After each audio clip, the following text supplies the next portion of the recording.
السلام علیکم ورحمۃ اللہ وبرکاتہ۔ دوستو، آج کی اس ویڈیو میں ہم آپ کو بتائیں گے کہ آخر کربلا کا آغاز کیسے ہوا۔ پیارے دوستو، جب یزید نے یہ اعلان کروایا کہ امام حسین سے مدینہ میں بیعت دی جائے، امام حسین نواسہ رسول صلی اللہ علیہ وآلہ وسلم، کیسے ہو سکتا تھا کہ ایک شرابی، زانی اور بے دین انسان کی بیعت کر کے اپنے نانا کے دین سے منحرف ہو جائیں۔ وہ وقت کے امام تھے، دین کے محافظ تھے۔ انہوں نے یہ اعلان کیا کہ اے یزید، اگر تو میرے نانا کی شریعت کا منکر ہے، اس کے دین پر عمل نہیں کرتا، تو کیسے ہو سکتا ہے کہ میں تیری بیعت کروں۔ یزید کو یہ بات اتنی بری لگی کہ اس نے امام حسین کو شہید کروانے کا حکم جاری کر دیا۔ یزید ان کے ساتھیوں کی کئی کوششیں تھیں کہ مدینے میں ہی آل محمد کو قتل کیا جائے۔ امام حسین کو جیسے ہی اس بات کا علم ہوا، آپ نے اپنے تمام عزیز و قارب سے کہا، چلو، میں نہیں چاہتا کہ میرا خون ناحق میرے نانا رسول صلی اللہ علیہ وآلہ وسلم کے شہر میں پڑے۔ آپ اپنے نانا حضرت محمد مصطفیٰ صلی اللہ علیہ وآلہ وسلم کی قبر مبارک پر آتے ہیں اور رو کر فرماتے ہیں کہ اے نانا، اب تیری امت مجھے تیرے شہر میں رہنے نہیں دیتی۔ روتے روتے آپ کی آنکھ لگتی ہے، آپ خواب دیکھتے ہیں۔ حضرت محمد مصطفیٰ صلی اللہ علیہ وآلہ وسلم فرماتے ہیں، اے میرے حسین، تو جہاں جہاں جائے گا تیرا نانا بھی تیرے ساتھ ہوگا۔ اے حسین، تیری قربانی کے بغیر اللہ کا دین بچ نہیں سکتا۔ امام حسین خواب سے بیدار ہوتے ہیں، اپنے نانا رسول صلی اللہ علیہ وآلہ وسلم کے روضہ مبارک کو سلام کر کے اپنی ماں سے الوداع کہہ کر تمام بچوں کو، ساتھیوں کو لے کے مدینے سے روانہ ہوئے ہیں۔ تاریخ نے لکھا ہے، امام حسین کی ایک بیٹی جو شیبہ بی بی فاطمہ الزہرا سلام اللہ علیہا تھی، جن کا نام امام حسین نے فاطمہ صغرا رکھا تھا، اس وقت آپ بیمار تھی اور امام حسین کو یہ علم تھا ان کی شہادت کے بعد ان کی بیٹیوں کو، بہنوں کو، آل محمد کی مستورات کو قید کیا جائے گا اور کوفہ اور شام کے بازاروں میں پھرایا جائے گا، ان کو پتھر مارے جائیں گے۔ تبھی امام حسین یہ نہیں چاہتے تھے کہ بی بی فاطمہ الزہرا سلام اللہ علیہا کی ہم شکل بی بی بھی بازاروں میں آئے۔ بس اپنی بیٹی کو الوداع کہہ کر مکے میں روانہ ہو جاتے ہیں، کیونکہ مکے میں اللہ کا گھر ہے اور مکے کی زمین پوری دنیا کے لیے امن کی زمین ہے۔ امام حسین مکے میں کچھ ماہ گزارتے ہیں۔ یزید کو یہ علم ہوا کہ امام حسین مدینے سے مکہ آ گئے ہیں، تو وہ خوشی سے یہ کہتا ہے کہ یہ تو اور اچھا ہو گیا کہ ہم امام حسین کو کعبۃ اللہ کے طواف کے دوران ہی قتل کریں گے۔ اس سے ایک تو کعبۃ اللہ کی عزت بھی ختم ہو جائے گی، نعوذ باللہ امام حسین بھی شہید ہو جائیں گے۔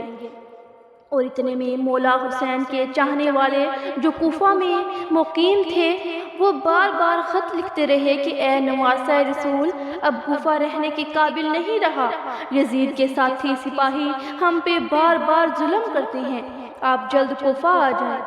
ان خطوں میں سے کچھ خط ایسے تھے جن میں یہ تحریر تھا کہ اے حسین، اگر تم آج ہماری نصرت کے لیے نہیں آئے تو ہم روز محشر آپ کے نانا سے آپ کی شکایت کریں گے کہ دین مٹ رہا تھا اور آپ کا بیٹا خاموش تھا۔ امام حسین نے اپنے سفیر مسلم بن عقیل کو کوفے کی طرف روانہ کیا اور یہ فرمایا کہ اے مسلم، جا کوفے والوں کے حال معلوم کر اور اس کے بعد مجھے خط لکھنا، پھر ہم بھی جلد وہیں آ جائیں گے۔ مسلم بن عقیل کوفے پہنچتے ہیں اور دیکھتے ہیں کہ ہزاروں کی تعداد میں مولا حسین کے چاہنے والے امام حسین کے منتظر ہیں۔ آپ نے جب لوگوں کی محبت دیکھی تو ایک خط امام حسین کی طرف مکے روانہ کیا اور اس خط میں یہ تحریر تھا کہ اے نواسہ رسول، آپ جلد کوفے آ جائیے تاکہ یہ سارے لوگ جو یزید کے ظلم کی وجہ سے پریشان ہیں آپ کی بیعت کر سکیں۔ جیسے ہی خط امام حسین کو ملتا ہے تو امام حسین کو پہلے ہی سے معلوم تھا کہ کہ مکے میں ان کو شہید کرنے کی تیاریاں چل رہی تھیں۔ امام حسین نے یہ چاہا کہ ان کے خون سے اللہ کی زمین رنگین نہ ہو، اور وہ جو ماننے والے بار بار امام حسین سے مدد طلب کر رہے ہیں ان کی بھی حاجت پوری ہو تو آپ اپنے بچوں کو، بہنوں کو، ساتھیوں کو لے کے مکے سے ہجرت کر کے کوفہ کی طرف روانہ ہو جاتے ہیں۔ اور وہاں جب اس بات کا علم یزید کو ہوتا ہے کہ کوفے والوں نے مسلم بن عقیل کی بیعت کر لی ہے، تو آپ بے رحم، بے دین اور محمد آل محمد صلی اللہ علیہ وآلہ وسلم سے نفرت کرنے والے عبید اللہ ابن زیاد کو کوفے کا گورنر بناتے ہیں تاکہ وہ آل محمد پر ظلم کر سکے، مسلم کی بیعت توڑ سکے۔ پس ابن زیاد کسی کا سر کٹواتا ہے، کسی کو سونے سے خریدتا ہے، کسی پر ظلم کرتا ہے، کسی کو لالچیں دیتا ہے، اور رفتہ رفتہ لوگ حضرت مسلم بن عقیل سے دور ہوتے جاتے ہیں، یہاں تک کہ آپ تنہا رہ جاتے ہیں اور کوفے کی گلیوں میں پھرتے رہتے ہیں اور کہتے رہتے ہیں، اے کوفے والو، تم نے تو مجھے خط لکھ کر بلایا تھا اور آج اپنے اپنے گھروں میں ایسے چھپ کر بیٹھے ہو جیسے تم مجھے جانتے ہی نہیں۔ حضرت مسلم بن عقیل چلتے چلتے ایک گھر کے پاس آتے ہیں اور اس گھر کی دہلیز پر بیٹھ جاتے ہیں۔ اس گھر سے ایک بوڑھی عورت نکلتی ہے، جیسے اس جوان کو دیکھتی ہے تو کہتی ہے، اے جوان، چلے جاؤ، کیا تجھے معلوم نہیں کہ گورنر کا حکم ہے کہ کوئی بھی اپنے گھر سے باہر نہ نکلے ورنہ اس کا سر قلم کر دیا جائے گا؟ مسلم بن عقیل فرماتے ہیں، میرا تو وطن مدینہ ہے، میرا یہاں کوئی گھر نہیں۔ وہ پوچھتی ہے، تم کون ہو؟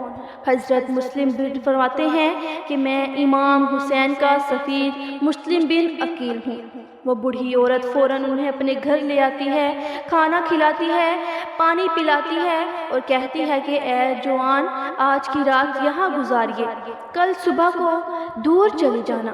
اس بات کا علم اس بوڑھی عورت کے بیٹے کو ہوتا ہے کہ ابن زیاد نے مسلم کے سر پر تو بڑا انعام رکھا ہے، جیسے ہی میں ابن زیاد کو یہ خبر سناؤں گا تو اس کے بدلے مجھے بڑا انعام ملے گا۔